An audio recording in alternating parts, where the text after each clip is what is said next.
Hey, my friends. Happy spring. How are you? I'm recording this video on March 19th, which is officially the last day of winter. I'm here in my backyard and all the snow has melted and it was a beautiful blue sky, puffy cloud day, and I'm wearing my blue sky, puffy cloud sweater in honor of it. When you watch this video on Friday, I'm not quite sure what the weather will be, how springy it will be. It looks a little wintry mixy right now, but have no fear. I saw the first crocus blooming in our peace garden today, and spring is well on the way. I'm chiming in with just two quick updates. First, thank you to everyone who has signed up for a shift at the State Street Shelter. Again, we are covering all evening and overnight shifts the week of Sunday, March 30th through Saturday, March 5th. And we right now are doing a fantastic job covering all the evening shifts, and we could use a little help on the overnight front, which goes from 8:30 p.m. to 7:30 a.m. And I completely understand if that shift feels a little overwhelming to you, but let me say, as someone who has covered a number of overnight shifts at the State Street Shelter over the past couple years, it is actually a very sweet, a very manageable, and quite a mellow volunteer gig. You will, when I did it for the past couple years, overnight volunteers actually just pulled out a rolling cot and slept in the kitchen. But now, due to some renovations at the church, overnight volunteers get their own individual private rooms to stay in.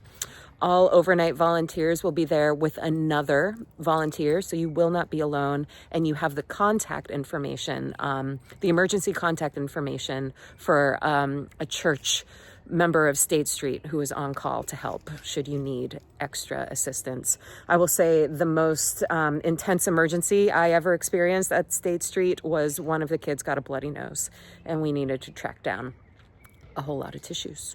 So that's what we're working with. There are several families who stay at the shelter. It is not a drop-in shelter. It is the same families every night, and this is really their home for the winter months. And when there aren't volunteers for the overnight shifts, they cannot go in the shelter and they have to find another place to stay. And if they're lucky, maybe they will find a place, but it's very hard to find shelter space in Portland right now. So overnight volunteers are really needed. And again, as I said, it's like their home. It's a warm space. It's a welcoming space. It's a cozy space. Folks are cooking, kids are playing and doing homework, and families are reuniting and enjoying one another's company at the end of the day. And it is really meaningful. And like I said, really manageable to just be there and let them in and let them get settled for the evening.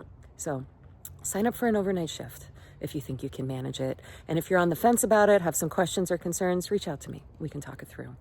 Secondly, I wanted to let you know about an upcoming event that I have been co-organizing with, there's Tizzy, hey baby, how you doing? Okay, yeah, springtime, how about that? I wanted to let you know about an upcoming event that I've been co-organizing by interfaith leaders from across the state, as well as Wabanaki leaders, including Sherry Mitchell, who spoke at our church around this time last year and whose book, Sacred Instructions, many of us have read.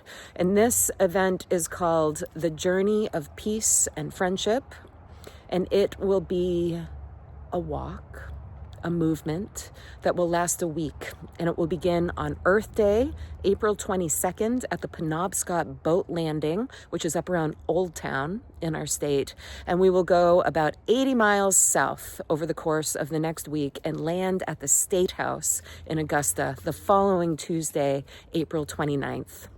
If you were at church this past Sunday and you were listening, I spoke a little bit about the need in our movements right now to shift away from angry and oppositional mindsets and go a little deeper, find out what's under that anger. Is it love? Is it grief? Is it a longing for connection, a longing to return to a place of peace and friendship that is our natural way of being in relationship with other people? And this walk, which really is a prayerful procession, will be a way for us to deepen the peace and friendship we have in our communities, with our neighbors, a time to reconnect and connect for the first time with others in our vicinity, in our state, and reconnect with the land we share. I hope you will join us. We'll be moving different numbers of miles each day, and you are welcome to join us for an eighth of a mile. Oh, there's a squirrel out here somewhere. You're welcome to join us for an eighth of a mile or all 80 miles. Each day will begin with prayerful ceremonies in the morning and end with a prayerful ceremony in the evening. And we'll have a big rally at the State House when we finally get there. So more information both about State Street right below, you can sign up, and more information about a journey of peace and friendship right below. Reach out to me if you have questions about either of those. Happy spring. I am off this weekend. I will be out Friday through Monday. If you reach out to me about any of this, I'll get back to you next week. And come to church this Sunday. My most beloved friend, Jody Hayashida, is preaching. She rocks. And I will definitely be tuning into the recording of this service because I really want to hear what she has to say to us. Take good care. Go slow out there. Soften, brighten. Spring is on the way. See you later.